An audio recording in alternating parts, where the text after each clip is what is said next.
not back down from a fight. Now, it's not in my habit to agree with the Wall Street Journal, but Donald, they point out that even though you're a very smart guy, this is a very dumb thing to do. Strong words there. Joining us now, NBC News business and data correspondent Brian Chung. So, Brian, given all the reaction from this, remind us what the Trump administration is hoping to accomplish specifically with the economics on this. Yeah, well, they've described this as a drug war, not a trade war, and that's because they've been tying negotiations over these tariffs with China, Mexico, and Canada to progress on the fentanyl crisis, saying that basically those three countries allegedly are the ones that are allowing fentanyl to get into this country, and that if they can resolve that and see the numbers of deaths that are fentanyl related in the U.S. go down, then these tariffs would go away. Clearly, they don't see that as the place right now because they put in place these 25% tariffs on Mexico, Canada, and that 10% additional on China.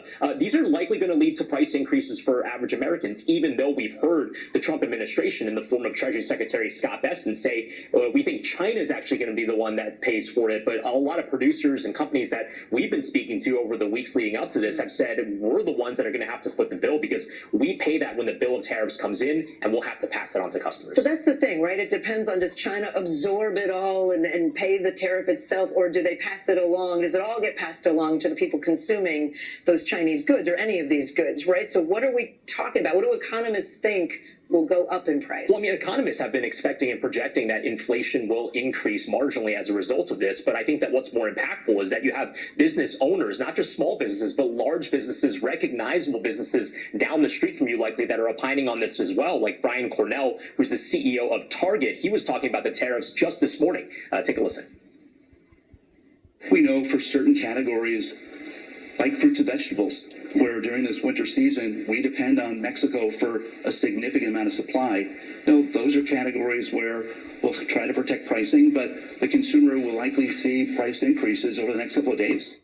That's the Target CEO telling their customers that we will likely have to raise prices, not just on things like electronics. He mentioned specifically grocery prices. We import a lot of fruits and vegetables from Mexico, and we also import grains and potatoes from Canada. So these are very much real life impacts, that we'll see from these tariffs. All right, Brian Chung, thanks so much.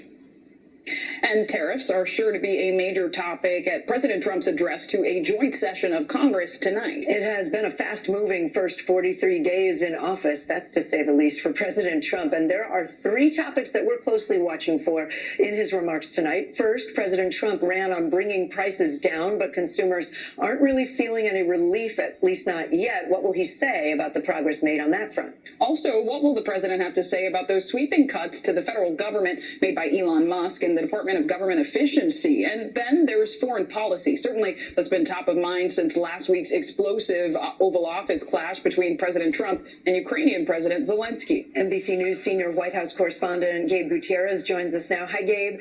So what is the White House telling us so far about what we should expect tonight?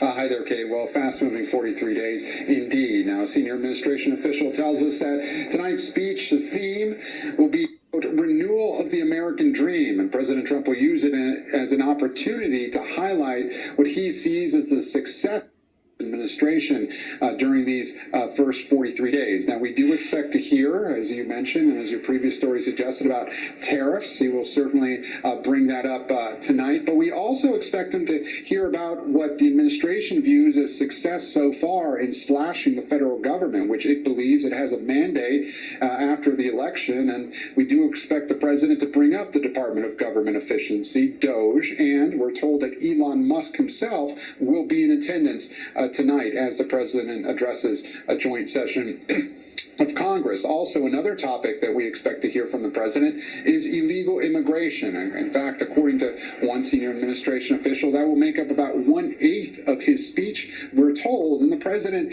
is expected to highlight that illegal border crossings are down dramatically since he took office. And he's also expected to push Congress for more funding for his mass deportation plan. Cadence and Clay. And Gabe, let's talk Ukraine, because that's sure to come up tonight. The White House has paused all military aid going to the country as of last night. So what are we hearing from Ukrainian President Zelensky today? Well, we did hear from President Zelensky overnight. He posted on social media essentially looking to come back to the negotiating table. He that it was regrettable, the meeting in Washington on Friday in the Oval Office, that it did not go the way it was supposed to be. And President Zelensky also saying that he was grateful for U.S. support in the javelins that the Trump administration has given him. Still, he has not yet apologized. Is a big question moving forward. Earlier today, Vice President J.D. Vance said on Capitol Hill that it isn't so much the public apology, but these behind-the-scenes negotiations, this outreach from Ukraine that the White House has so far said has not come. But the big question right now, will this minerals deal that was supposed to be signed on Friday, will that come to fruition at some point in the near future? At this point, we just don't have confirmation if it will or not. Yesterday, President Trump did say, however, that the minerals deal, in his view, is not dead yet.